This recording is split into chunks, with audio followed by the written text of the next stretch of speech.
തെലങ്കാന രംഗാറെഡ്ഡി ജില്ലയിലെ ക്രൈസ്തവ ദേവാലയത്തിന് നേരെ ആക്രമണം. ദളിത് ക്രൈസ്തവർ ദേവാലയത്തിൽ ആരാധന നടത്തുന്നതിനിടെയായിരുന്നു ആക്രമണം.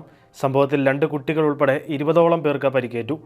200ഓളം വരുന്ന ബജ്രംഗ് ദൾ പ്രവർത്തകരാണ് ആക്രമണത്തിന് പിന്നിലെന്ന് പ്രദേശവാസികൾ പറഞ്ഞു. ആരാധനാലയത്തിലെ ക്രൂശിത രൂപവും കസേരകളും കെട്ടിടത്തിൻ്റെ മേൽക്കൂരയും തകർത്തതായി ആക്രമണത്തിനിരയായവർ പറഞ്ഞു. റോഡ് വീതി കൂട്ടുന്നതുമായി ബന്ധപ്പെട്ട തർക്കമാണ് ആക്രമണത്തിൽ കലാശിച്ചത്.